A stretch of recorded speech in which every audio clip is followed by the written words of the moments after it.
Inclinons-nous pour la prière. Père, il est écrit dans ta parole que l'homme ne vivra pas de pain seulement, mais de toute parole qui sort de ta bouche.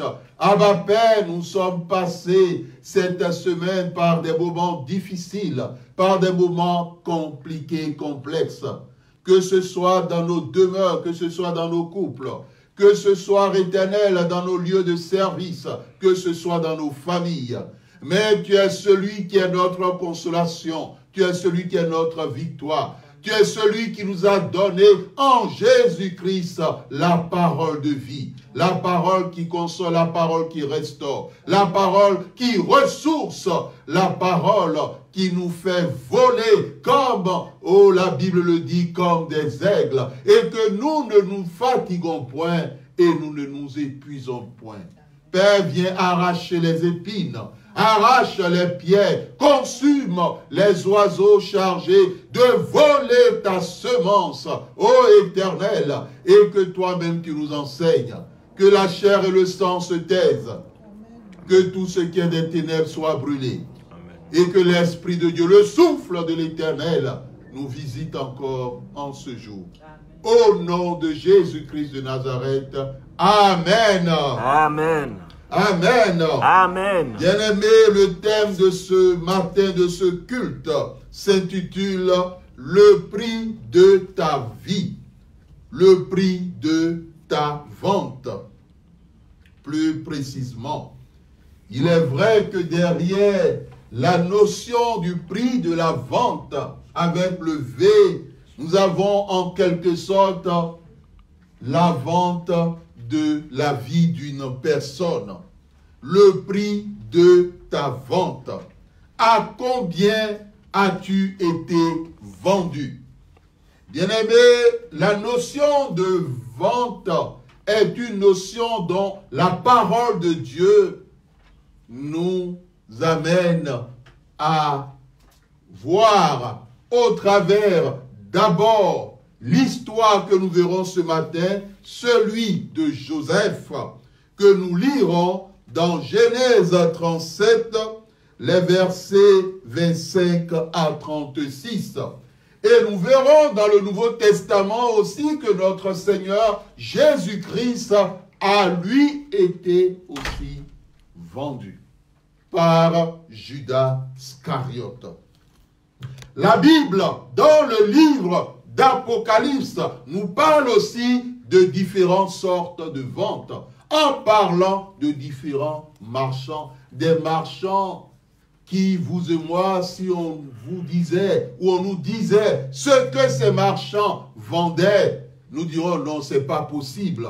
Comment est-ce que l'être humain peut vendre de telles choses?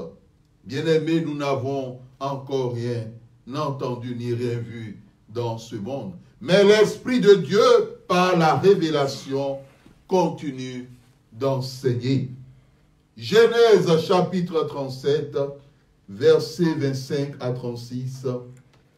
Écoutons dans le recueillement, lisons la parole de Dieu. Genèse 37, versets 25 à 36. Ils s'assirent ensuite pour manger. Ayant levé les yeux, ils virent une caravane d'Ismaélites venant de Galade. Leurs chameaux étaient chargés d'aromates, de baume et de myrrhe qu'ils transportaient en Égypte. Alors Judas dit à ses frères, « Que gagnerons-nous à tuer notre frère et à cacher son sang? Venez, vendez-le aux Ismaélites et ne mettons pas la main sur lui, car il est notre frère, notre chair. » Et ses frères l'écoutèrent. Au passage des marchands Madianites, ils tirèrent et firent remonter Joseph hors de la citerne. Et ils le vendirent pour 20 cycles d'argent aux Ismaélites, qui l'emmenèrent en Égypte. Ruben revint à la citerne, et voici Joseph n'était plus dans la citerne. Il déchira ses vêtements, retourna vers ses frères et dit, « L'enfant n'y est plus. Et moi, où irai-je » Ils prirent alors la tunique de Joseph, et ayant tué un bouc, ils plongèrent la tunique dans le sang. Ils envoyèrent à leur père la tunique de plusieurs couleurs en lui faisant dire « Voici ce que nous avons trouvé. reconnais si c'est la tunique de ton fils ou non. Jacob l'a reconnue et dit, c'est la tunique de mon fils, une bête féroce l'a dévorée. Joseph a été mis en pièces. Et il déchira ses vêtements, il mit un sac sur ses reins, et il porta longtemps le deuil de son fils. Tous ses fils et toutes ses filles vinrent pour le consoler, mais il ne voulut recevoir aucune consolation. Il disait, c'est en pleurant que je descendrai vers mon fils sous ses joues des morts. Et il pleurait son fils. Les Madianites le vendirent en Égypte à Potiphar, officier de Pharaon, chef des gardes. Amen. Amen. Bien-aimé dans le Seigneur, le prix de ta vente. Nous sommes dans cette 3e ou 4e phase de l'étude de l'histoire de Joseph à travers le livre de la Genèse.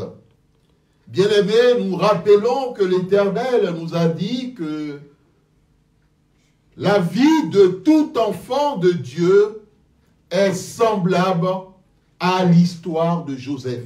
Et que tout enfant de l'Éternel, tout être humain passe par les différentes étapes que Joseph a traversées dans sa vie. C'est une parole prophétique venant de l'Éternel qui confirme ces dires.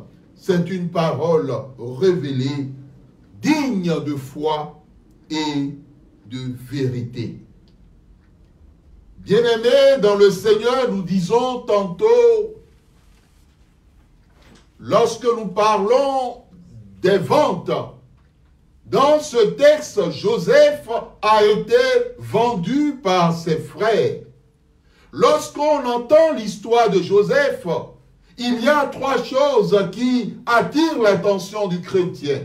Premièrement, les songes de Joseph. Deuxième, la vente de Joseph par ses frères. Et troisième, Joseph élevé au rang de premier ministre par le Pharaon. Bien-aimé, à quelle étape, à quelle phase es-tu? Est-ce la phase où tu passes tes nuits ou ta vie à recevoir de la part de l'Éternel des songes, des visions, des révélations sur ta vie ou la vie de tes enfants? Ou est-ce la phase où tes frères, tes sœurs ou un membre de ta famille t'a déjà vendu? Ou actuellement, est-ce la phase où tu as été élevé en dignité, occupant un poste important dans la société, dans ce monde, vivant dans la richesse la plus totale? Quelle est la phase que tu vis actuellement? Bien-aimé dans le Seigneur, Joseph a été vendu. Jésus a été aussi vendu. Et nous disons que dans le livre de l'Apocalypse, la Bible nous parle de certains vendeurs qui existent. Et il est important que toi et moi, nous en soyons informés. Au quotidien, les journaux donnent des informations.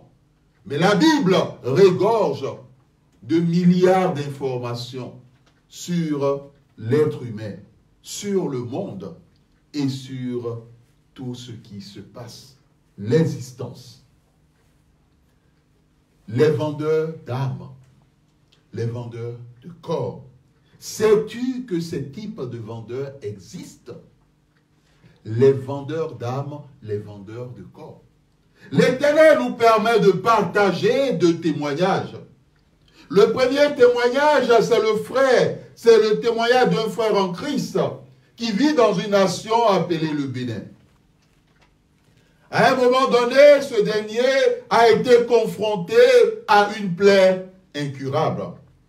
Nous libérons notre sœur Gloria, ce sera le seul texte. Il a été confronté à une plaie incurable. Les médecins ont fait tout ce qu'ils pouvaient faire. La médecine a apporté ce qu'elle pouvait apporter. Dès lors, rien. La plaie était toujours là. C'était une situation douloureuse pour ce frère en Christ. Jusqu'au jour, cherchant toujours la face, la présence de l'Éternel, il a demandé à l'Éternel de lui faire grâce. Bien-aimés, dans les moments difficiles, nous avons besoin de demander à l'Éternel de nous faire grâce. De demander au Père Tout-Puissant de nous visiter. La Bible nous dit que la grâce est source de salut. Amen. Amen. Mon frère, ma soeur, dans sa prière, dans sa persévérance, une nuit plus précisément, le frère endormi a un songe. Et dans ce songe, il se retrouve dans un marché. Et dans ce marché, il voyait différents marchands, disons, commerçants. Et à un moment donné, il voit un commerçant qui avait, au niveau de ce que ce commerçant portait sur la tête et qu'il vendait, comme on le voit par rapport à ceux qu'on appelle les colporteurs, mais celui-ci c'est un marchand, il avait vu dans la bassine plus précisément, ce qui était sur la tête de ce commerçant, en esprit, il voit un pied d'homme. Et le commerçant disait, venez acheter, venez acheter, venez acheter.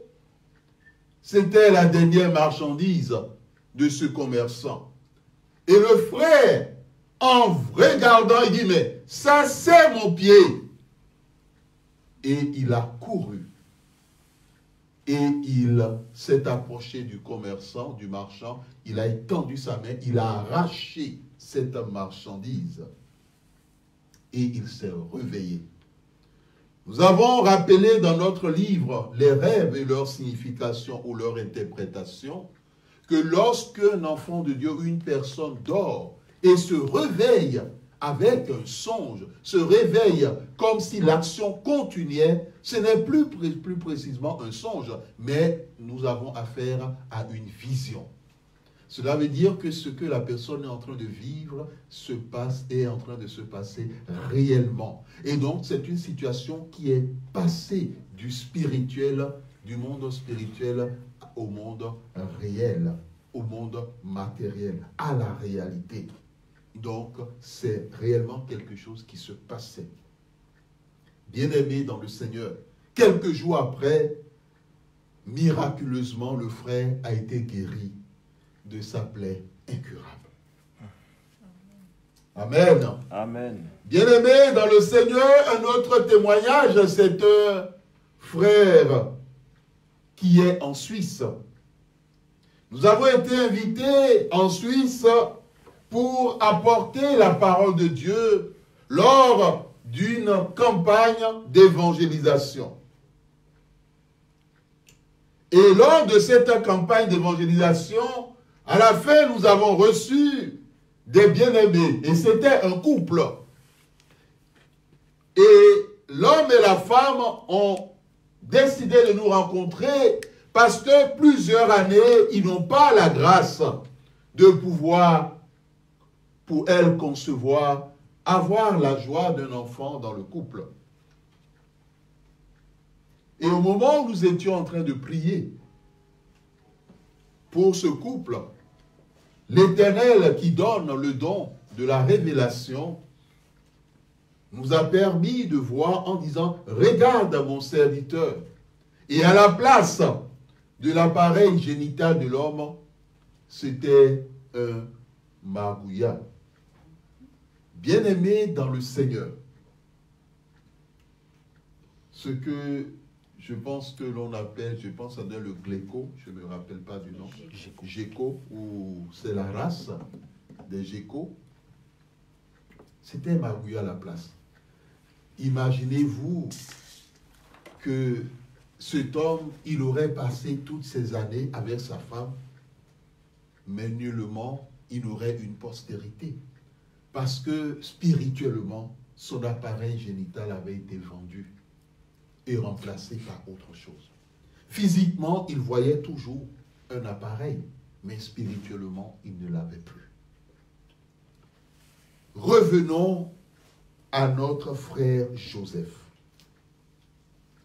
Bien-aimé dans le Seigneur, nous avons dit la fois dernière que il n'y a pas de pire chose que de constater que ceux qui sont à l'origine de tes problèmes, des difficultés que tu traverses, que ce soit dans ton couple, que ce soit dans ton boulot, que ce soit dans la vie de tes enfants, que les personnes qui en sont responsables sont les membres de ta famille. Et l'Éternel nous a longuement parlé de cela. Ici, ce sont les frères de Joseph, frères de chair, frères de sang, qui ont décidé de lui ôter la vie. Par l'intervention de Ruben, ils l'ont jeté dans une citerne où il n'y avait point d'eau. Et l'on ne comprend pas qu'après une telle situation, après une telle méchanceté, tout peinard, ils s'assirent pour manger un morceau. Mon frère, ma soeur, on dira, mais qu'est-ce qu'ils ont à la place du cœur? C'est-à-dire au moment où leur petit frère est enfermé dans une citerne. Bien-aimé, la révélation de Dieu, l'Esprit de Dieu souffle aujourd'hui. Il y a des personnes, vous les verrez, jour et nuit, marcher, venir, mais spirituellement, certains sont enfermés dans des tombes, comme cette sœur qui, pendant des années, qui était en Allemagne, pendant des années, elle souffrait d'insomnie. D'insomnie, elle ne pouvait pas continuer à fréquenter à l'université. Et au moment où l'Éternel a utilisé son serviteur et son église, l'église protestante d'Éternel, lorsque l'Éternel nous a utilisés, bien-aimés dans le Seigneur, l'Éternel a fait grâce. Et l'Éternel a montré comment est-ce qu'elle était enfermée 3 fois de suite. Elle a été enfermée dans différents cercueils. 3 cercueils, et ces cercueils étaient enchaînés et balancés dans les profondeurs de la mer. Mon frère, ma soeur, qui peut savoir ces choses? Qui peut connaître ces choses? Sauf l'Éternel et l'Esprit de Dieu qui donne cela. Nous bénissons l'Éternel. Une sœur qui pendant plus de 5 ans n'a pas pu fermer l'œil de la nuit. À un moment donné, on se posait la question, comment est-ce qu'elle a pu, elle est restée encore vivante. Comment est-ce qu'elle a pu garder sa tête? Elle était obligée quelquefois de consulter des psychologues. Mais ils n'ont pas pu faire quelque chose. Mon frère, ma soeur, nous bénissons l'Éternel. Amen. Parce que la prière a été faite avec cette soeur au téléphone. L'Éternel a donné la révélation. Les chaînes ont été brisées par l'ange de l'Éternel. Amen. Et l'Éternel l'a sorti de ces 3 cercueils. C'est comme les poupées russes. Premier cercueil avait la taille de la sœur. Ensuite, ce cercueil a été mis dans un deuxième. Et ensuite, les 2, après avoir été enfermés, dans un troisième plus grand. Bien-aimé dans le Seigneur, l'Éternel est vivant. La prière a été faite, l'Éternel a sorti. Bien-aimé, cette nuit, elle a dormi jusqu'à 10 heures du matin le lendemain. Et quand elle s'est réveillée, elle n'en revenait pas. Par la suite, elle nous a appelés, elle a dit, serviteur de Dieu, Dieu est vivant. Amen. Depuis toutes ces années, c'est la première fois. C'est la première fois que je dors. Bien-aimée, aujourd'hui, elle est une prophétesse de Dieu. Amen. Amen. Amen. Elle est aujourd'hui une prophétesse de Dieu parce qu'elle a décidé, en retour, en reconnaissance, de servir l'Éternel de tout son cœur, de toute son âme et de toute sa force.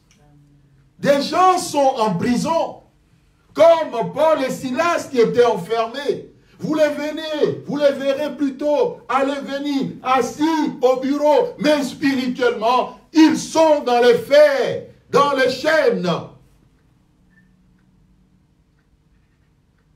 Et cela nous rappelle ce philosophe appelé Rousseau. Il disait, l'homme est né libre, mais partout, il est dans les fers.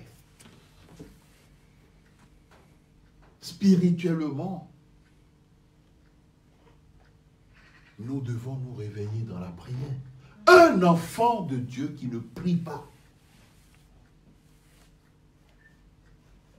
est une feuille sèche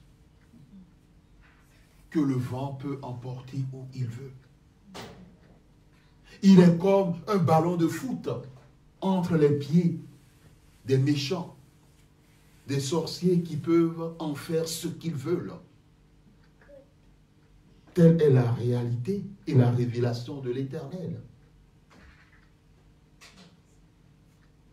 L'Éternel, dans plusieurs cas de guérison, de délivrance, a déjà révélé des personnes qui étaient enfermées dans des prisons, des personnes qui étaient enfermées dans des cercueils, des personnes qui étaient enterrées dans la terre, des personnes qui étaient enchaînées.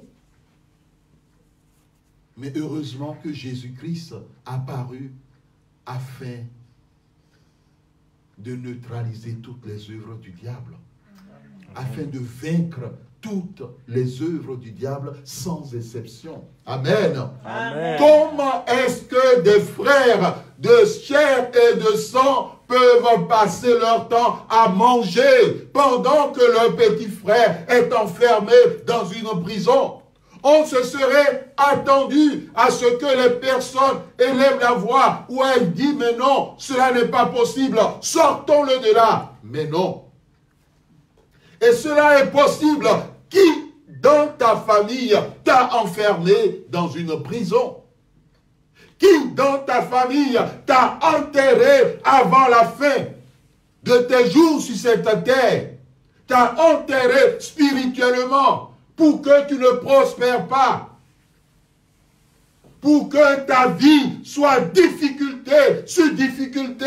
Qui dans ta famille a osé agir ainsi? Qui dans ta famille te fait vivre la sécheresse? Quelle est ta position dans ta famille? Joseph avait une position d'avant-dernier et ils ne l'ont pas raté.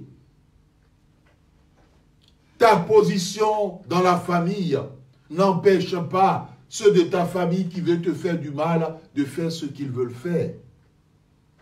Il faudrait que tu sois conscient de cela, consciente, mon frère, ma soeur, bien-aimé dans le Seigneur. Cela est horrible. D'autres personnes seraient venues le voir en leur disant, mais comment allez-vous? Vous allez bien? Ils vont manger avec la personne, ils vont rire avec la personne, ils vont tout faire avec la personne. Or, quelque part, ils ont enfermé une personne en prison pour que cette personne vive dans la disette sur cette terre, vive de faim, vive de soif, vive d'échec, vive de célibat sans se marier, vive de maladie, vive d'infirmité, vive de désespoir, vive de persécution, vive comme un malheureux. Et c'est le cas dans certaines familles où plusieurs prospèrent, mais celui-là ou celle-là, elle ne prospère pas dans la famille. Elle ne prospère pas, mais tous les autres prospèrent. Qu'est-ce qui s'est passé? Cela me rappelle une sœur qui me dit, mais j'ai aujourd'hui l'impression que j'étais la bouc ou le bouc émissaire de cette famille.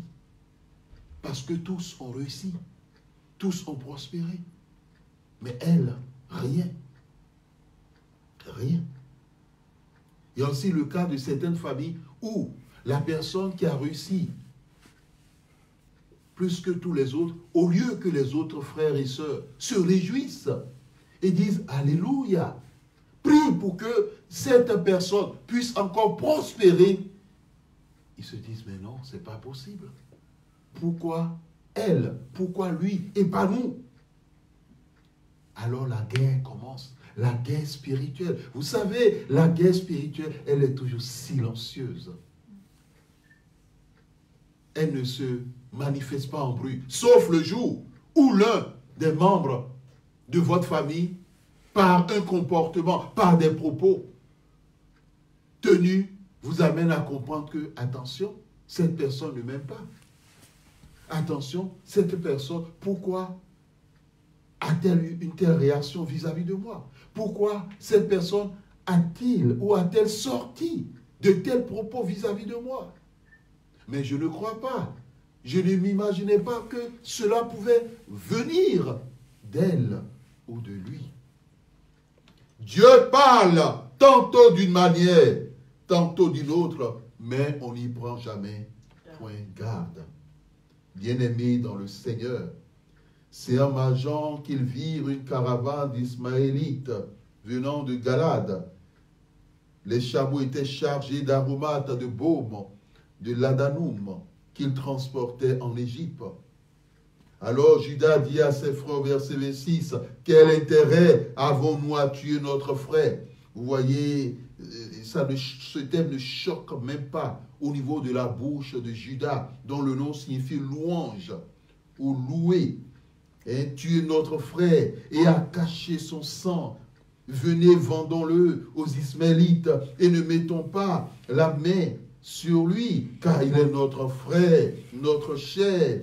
Et ses frères l'écoutaient. Bien-aimés, vous savez, celui qui pratique dans les ténèbres, ou celui qui est un sorcier ou une sorcière, ou celui qui est un méchant. Vous savez, une personne peut être méchante sans être dans la sorcellerie, mais être un instrument puissant et efficace entre les mains de Satan pour faire du mal. Il y a des gens qui sont ainsi.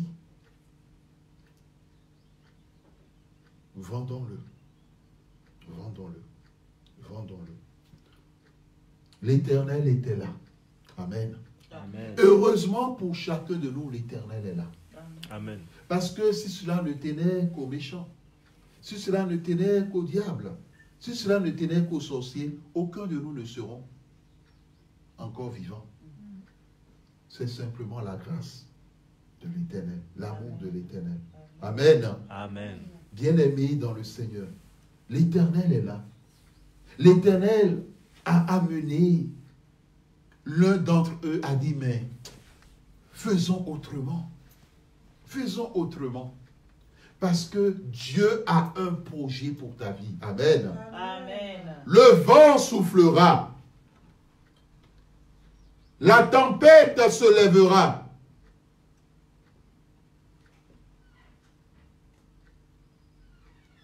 Mais l'Éternel a un plan pour ta vie. Amen.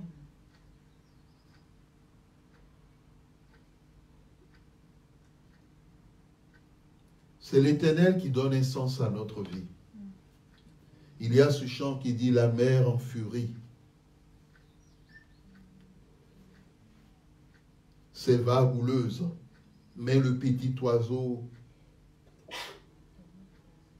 dans la fente du rocher dormait paisiblement car il a trouvé la paix. Son maître Jésus, c'est la joie, le bonheur, gloire à son nom. Alléluia. Amen. Bien-aimé, il y aura toujours dans ta famille, même si les personnes ne le savent pas, des personnes que Dieu amènera à dire aux autres, mais non, il ne faudrait pas que nous procédons de telle façon contre notre soeur, contre notre frère, mais procédons de telle autre façon, mais d'une façon ou d'une autre, derrière quelque façon que ce soit, il y a la méchanceté. Et c'est ce qui n'est pas juste et ce qui n'est pas du tout acceptable. Mais c'est la réalité. Puis, au passage, au verset 28, du trafiquant madianite, il tirait Joseph et le fit remonter de la citerne. Il vendit Joseph pour 20 pièces d'argent aux Ismaélites qui l'emmenèrent en Égypte. Amen. Amen. Bien-aimés dans le Seigneur, voici ce que la parole de Dieu nous dit. Ismaël, c'est qui? C'est le fils d'Abraham. Amen. Amen. Vous voyez, on est toujours dans la famille. Hein? Amen. Amen. Ça passe des mains d'un membre de la famille aux mains d'un autre membre de la famille. Les Madianites, c'est qui? Les Madianites, ou bien vous n'avez pas vu les Madianites dans le texte, il y a les Madianites. Les Madianites, c'est qui? Les gens de Madian. Et Madian, c'est qui? Oui, mais Madian, c'est encore qui? Madian, c'est aussi un fils d'Abraham, qu'il a eu avec Ketura. Parce qu'Abraham a eu 3 femmes. Amen. Amen. Donc, nous sommes toujours dans la famille. La méchanceté dans la famille. Ça part d'un membre de la famille à un autre membre de la famille, d'un autre membre à un autre membre de la famille. Telle personne vend son frère, sa soeur à un autre membre de la famille éloigné, et celui-là revend à un autre membre encore de la famille. C'est un cycle. C'est un cycle qui n'en finit pas. Nous devons comprendre ce que Jésus a dit. Nous aurons pour ennemis les membres de notre propre famille. Que tu le veuilles ou pas, mon frère. Que tu le veuilles ou pas, ma soeur. Cela est écrit. Et cela est ainsi. Il faut dès aujourd'hui demander au Saint-Esprit de te faire prendre conscience de cette vérité et de cette réalité. Tes ennemis ne sont pas dehors, ils sont dans ta famille. Et si celui du dehors veut même faire quoi que ce soit, il faut nécessairement qu'il passe par quelqu'un de ta famille. Amen. Amen. Lorsque vous fermez votre appartement ou votre maison, personne d'autre ne peut entrer si ce n'est un voleur. Soit il casse, soit il fracture la porte. Mais lorsque vous trouvez dans votre appartement, dans votre maison, une personne que vous ne connaissez pas, qui est assis dans votre salon, sirotant du martini ou du punch au coco, avec les amuse-gueules à côté, vous direz, mais c'est pas un esprit. Quel esprit mange, boit? Mais ce martini, c'est la bouteille que j'ai achetée. Le punch au coco à côté. Mais c'est ma bouteille, ça. Ça, c'est les amuse-gueules que j'ai achetées la veille. Mais quand vous voyez tout cela, et vous voyez cette personne, vous direz nécessairement que c'est un membre de votre famille qui l'a fait entrer. Non seulement qu'il a fait entrer, mais qu'il a donné aussi à boire et à manger. C'est logique. C'est logique. Vous savez, ceux qui entrent spirituellement dans une maison ont reçu l'accord d'un membre de votre famille pour vous faire du mal. Et quelquefois, c'est l'un des membres de vos familles que vous aviez reçu dans votre maison qui par la suite est à l'origine de tous vos problèmes. Je connais un père de famille qui avait une boulangerie, qui avait une usine qui fabriquait les cornes de bœuf, qui avait plus d'une dizaine de véhicules. Je ne sais pas ce qu'il faisait avec 10 véhicules, mais bon, il en avait. Qui avait plus d'une dizaine de véhicules, qui avait une grande ferme. Il y avait de tout dans cette ferme. Tout, de tout et de tout. Mais son malheur, c'est d'avoir accueilli dans sa propre maison les membres de sa famille. Parce que quand ils sont entrés dans sa maison, ils ont dit, mais on ne savait pas qu'il avait tout ça. Mais on ne savait pas qu'il était si heureux. On ne savait pas que ses enfants, son épouse, comme le dit, pétaient plutôt la forme, la richesse. Bien aimé, du jour au lendemain, il a tout perdu. Tout perdu. Tout perdu. Il a tout perdu. Ils sont arrivés à le séparer de sa femme. Et à la fin de sa vie, il n'avait plus toute sa tête. Parce que sa vie, la rencontre avec sa famille a été le détonnement, le déclencheur qui a amené la persécution, la souffrance psychique, la souffrance morale dans sa vie. Bien-aimé, écoute ce que l'Esprit de Dieu dit à chacun de nous et aux églises. Amen. Amen.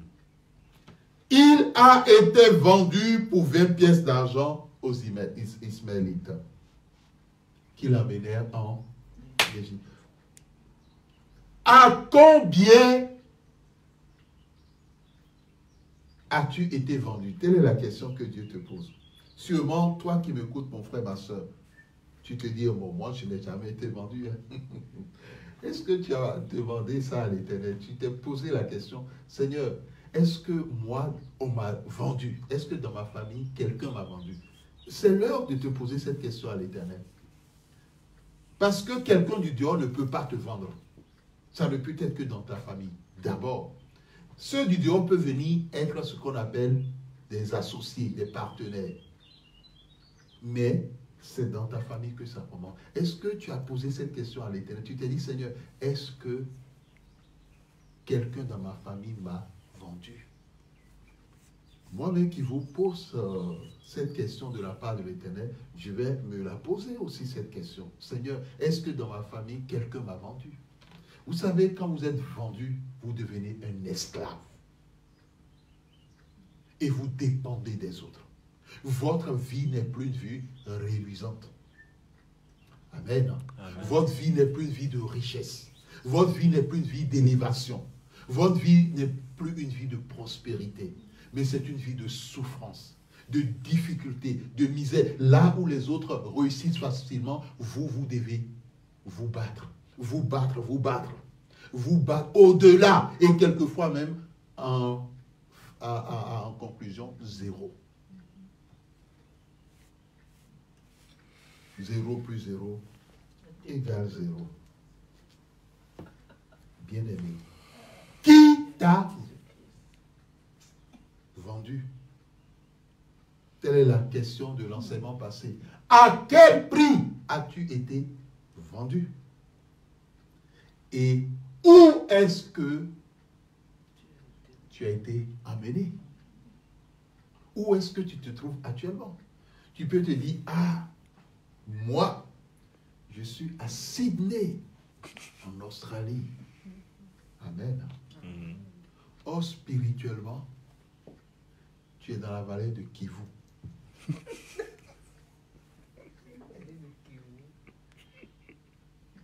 Amen. Ah non, moi je suis à Genève, en Suisse. Or, spirituellement, tu as dit Mokro, quelque part en Côte d'Ivoire. Ah, mon frère.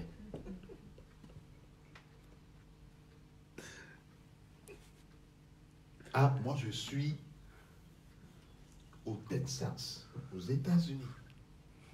Or, spirituellement, tu es quelque part à Parakou, au Bénin.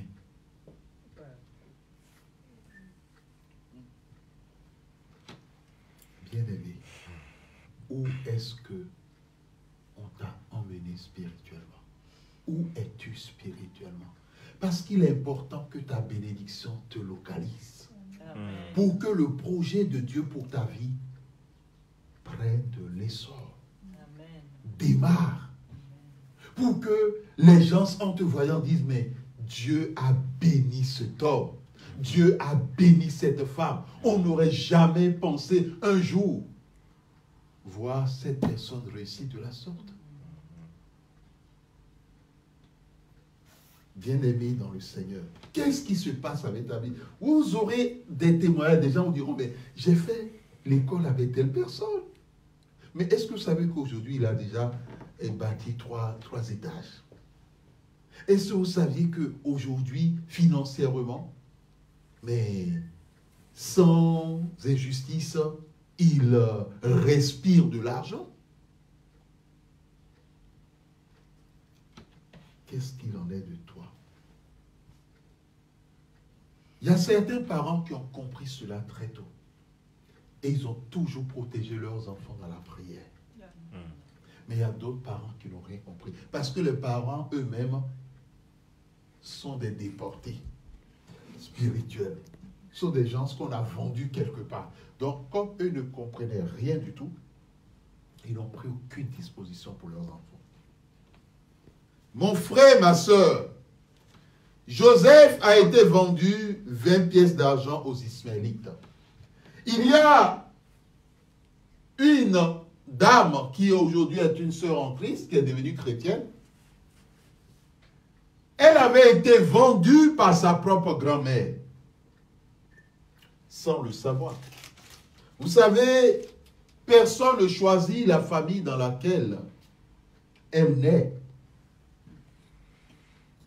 Il y a eu des personnes qui ont eu des parents sorciers ou sorcières, qui ont eu des oncles, qui ont eu des tantes, qui ont eu des neveux, qui ont eu des nièces sorciers ou méchants, ou méchantes.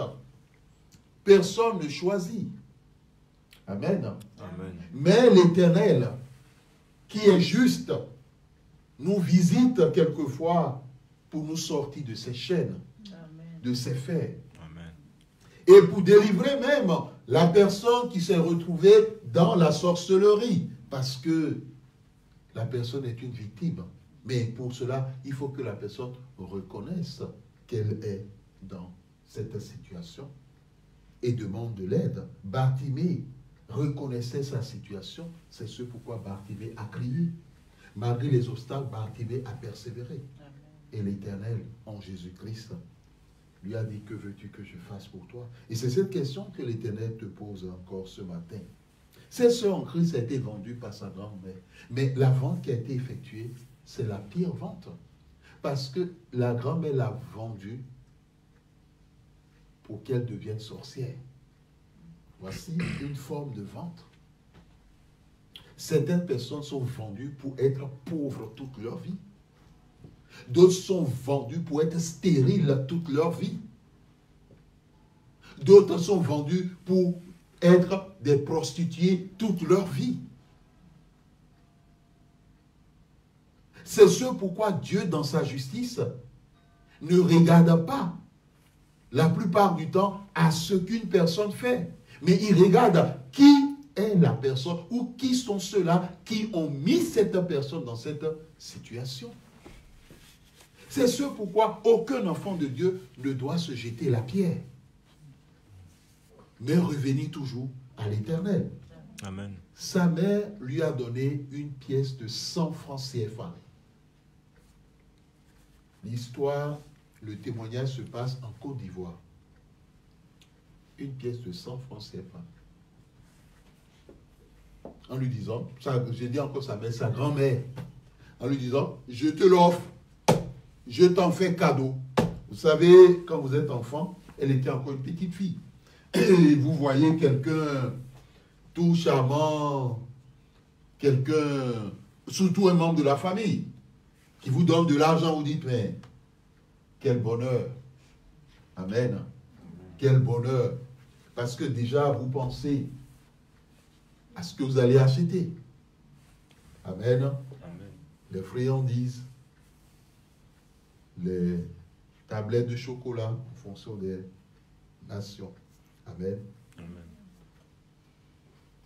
Vous pensez à ce que... Et vous remerciez même. Et c'est ce qu'elle a fait, la remercier sa grand-mère. Ah, merci, mémé. Amen. Elle a dépensé l'argent. La même nuit, elle s'est retrouvée à la réunion des sorcières. Amen. Amen. Et elle a rien dit à personne. Et comme ça, elle a grandi dedans jusqu'à ce qu'elle atteigne un poste donné, élevé dans les ténèbres. Par la suite, le jour où le Seigneur Jésus-Christ l'a rencontré, et lors de sa délivrance, c'est là où l'Éternel a donné une parole prophétique et une révélation, en montrant comment est-ce que, étant petite, sa grand-mère lui tendait la pièce de 100 francs. Sa grand-mère lui tendait la pièce de 100 francs, étant petite. Et on la voyait toute heureuse prendre la pièce de 100 francs pour aller la dépenser. Où l'Éternel disait, voici la porte. C'est le jour où elle a été vendue. Amen. Amen. C'est le jour où elle a été vendue. Sa vie a été gâchée, elle a gâché la vie à plein d'autres personnes. Mais le sang de Jésus a coulé pour elle. Amen. Amen. Amen. Aujourd'hui, elle est une enfant de l'Éternel qui le sait en esprit et en vérité. Bien-aimée dans le Seigneur. Quand elle a été vendue, elle a été emmenée quelque part. Amen. Amen. Dans la réunion des sorciers, dans la sorcellerie. C'est ce pourquoi l'Éternel dit, d'abord, qui t'a vendu? La réponse est claire, un membre de ta famille. À combien? Moi, je ne le sais pas, mais Dieu seulement le sait. Et l'Esprit de Dieu peut le révéler. Et où est-ce qu'on t'a amené? Où est-ce qu'on t'a amené? Dans ce témoignage vrai, quand elle a été vendue, on l'a amenée dans les ténèbres. Où est-ce que toi, on t'a amené? Bien-aimé dans le Seigneur, l'Éternel est vivant. Amen. L'Éternel ne change pas. Ruben revient au verset 29. Joseph n'était plus dans la citerne. Joseph n'était plus là où il pouvait être localisé. Les vêtements déchirés, il retrouvait les frères, l'enfant n'y est plus. Il utilise le mot l'enfant. Donc vraiment, on ne pouvait pas lui faire cela. Il ne dit pas le jeune homme. C'est un enfant. C'est un enfant. Vous savez, dans la famille, les gens n'ont pas de cœur. Il faut que nous saisissons la pensée de Dieu. Les gens sont capables de faire du mal à un enfant. Même à ton enfant. À ton enfant, il y a une sœur en Christ. Tous ces 5 enfants sont dans la sorcellerie. Amen. Tous ces 5 sont dans la sorcellerie. Et qui est à l'origine de ça? Ce n'est pas elle. Mais c'est le propre Père qui a donné la sorcellerie à ses enfants. Et quand elle nous a appelés, elle disait, ah, parmi les 5 enfants, il y a 2 qui veulent réellement sortir de leur situation. Je lui ai dit, nous soumettons la chose à l'Éternel dans la prière. Il y a des chrétiens qui se disent, oh, est-ce qu'on a besoin de soumettre les choses à Dieu? Il faut juste en prier, c'est bon. Non. J'ai dit, nous soumettons les choses à Dieu dans la prière. Amen. Amen. Et lorsque nous avons prié, l'Éternel a dit, mon fils, mon serviteur, les 2 qui veulent venir, ce sont les chefs. Or, les deux qui veulent venir ont fait croire à leur mère que le chef est parmi les trois qui ne veulent pas du tout venir. Et que eux, les deux qui vraiment se disent, ah, maman, je veux sortir de là, maman, je veux plus, je veux plus. Ce sont ces deux-là qui sont les chefs des deux. Et entre les deux, celle qui est la cheftaine, c'est la fille. Avec des noms bibliques et chrétiens. C'est vrai. Ces enfants n'ont pas choisi ce qui leur arrive. Mais leur père en est responsable. Et l'Éternel a dit non. Que ces deux enfants fortifient les mains des méchants, fortifient les mains des autres. Et que c'est le même groupe. Amen. Amen. Bien-aimé dans le Seigneur, qui t'a vendu? À combien? Et où t'ont-ils emmené? Vous savez, ceux qui sont méchants régorgent d'idées. Lorsque Ruben dit, mais qu'est-ce que je dirai, qu'est-ce que je ferai, où irai-je? Ils ont pris la tunique de Joseph, ils ont égorgé un bouc, et ils ont plongé la tunique dans le sang. Ils ont envoyé la tunique multicolore à leur père. Ils ne sont même pas allés même remettre. Ils ont fait envoyer, en lui faisant dire, nous avons trouvé ceci. Reconnais donc si oui ou non, c'est la tunique de ton fils. Il n'y a pas de pire méchant et méchanceté dans la famille. Vous voyez l'astuce, la ruse. La ruse, la ruse, la ruse. Les idées sont là. Bon, et ils l'ont vendu. Qu'est-ce qu'il faut qu'il fasse maintenant? Il lit des idées. Et toi, donne-moi une idée. Ah oui, mais faisons ceci. Ah oui, oui. Ils avaient l'idée avant. On déchirera et on dira qu'une bête féroce l'a dévoré. L'idée était là avant. Lorsque quelqu'un dans ta famille ne t'aime pas, les idées pour te faire du mal sont déjà là, en place. La ruse, tout est déjà là. Et quand tu risques de découvrir, il va te sortir une nouvelle sauce. Il va te servir et de la piéquer. Donc, comme on le dit, bien-aimé dans le Seigneur, l'idée, ils étaient là. Ils gaspillent même un bouc. Ils gaspillent un bouc, de l'argent. C'est même pas leur bouc. L'animal de leur père. Ils tuent et ils déchirent le vêtement payé par leur père. Ils égorgent, ils plongent dans le sang. C'est ce qu'on appelle la mise en scène. Amen. Amen. Ce sont des réalisateurs. Amen. Dans ta famille, tu as des réalisateurs. Amen. Des réalisateurs et on dira même des acteurs. Amen. Tu as des réalisateurs. Réalisateurs de films, de scénarios, qui sont là pour te servir un plat. Ni trop sucré, ni trop salé. Comme tu les aimes. Bien-aimés, nous avons trouvé donc. Est-ce que tu vois, ça te dit quelque chose? Donc au fond, c'est des personnes qui feront tout pour te capter de l'Éternel. Avec toutes les difficultés que tu rencontres, tu risques même de t'en prendre à l'Éternel pour dire, mais est-ce que je suis venu sur cette terre pour souffrir? Est-ce que ma vie doit être une vie de souffrance? Est-ce que ma vie dans le couple, ma vie dans ma famille, ma vie professionnelle, ma vie matrimoniale doit être une vie de souffrance? Qu'est-ce que j'ai fait, comme on le dit, au bon Dieu? Mon frère, ma soeur, parce que d'autres ont mis en place des scénarios. Ils ont mis en place, ils en ont mis. Ils ont mis les réalisateurs dans ta famille. Hein? Le chef de production. Il y a tout dans nos familles. Il y a tout. Ceux qui sont là pour nous distraire. Ceux qui sont là pour nous faire croire qu'ils nous aiment. Oh, ils ne nous aiment pas. Bien-aimés. Ils ont envoyé, reconnaissez la tue de ton fils, une bête féroce l'a dévoré. Est-ce qu'ils ont vu cette bête féroce? Mais non. Ils ont inventé la chose de toutes pièces. Joseph a été mis en pièces. Jacob a déchiré ses vêtements. Jacob a reconnu, il dit, mais c'est la tunique de mon fils. Une bête féroce l'a dévoré. Joseph a été mis en pièces. Il a mis le sang sur ses reins, il est entré dans le jeu, il a porté le deuil.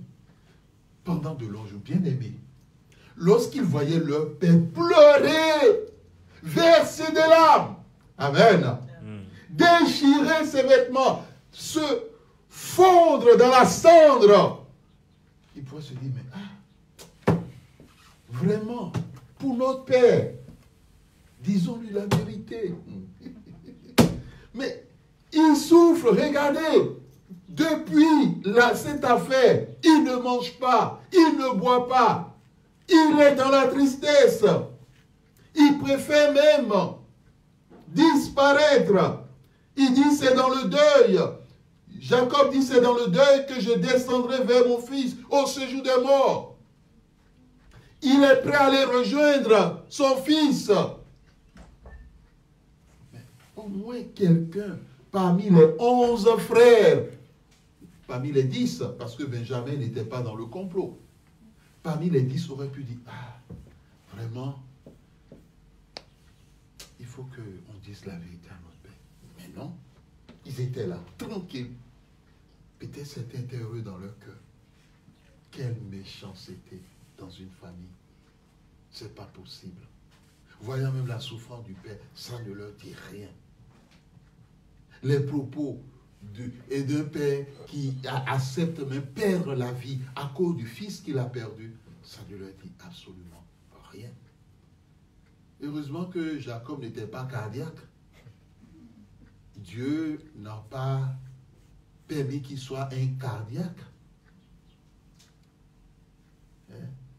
Sinon, il aurait eu son AVC. Et il piquait une crise et puis il tombait. Et même si cela arrivait, sûrement qu'ils vont encore rien dire. Ils vont dire, bon, ils vont penser à l'héritage. Ah, s'il part, il a un héritage. Amen. Il a un héritage. Dans la famille, on ne sait pas ce qui motive les gens. Ah, si telle personne disparaît, on va mettre la main sur leur héritage. Ils ont des champs, ils ont des plantations, ils ont des brebis, ils ont l'élevage, ils ont des véhicules, ils ont une maison, ils ont ceci, ceci. Amen. S'ils partent, bon vent, on met la main dessus. Bien-aimé dans le Seigneur. Les Madianites ont vendu Joseph en Égypte à Potiphar, chambellan du Pharaon, commandant des gardes.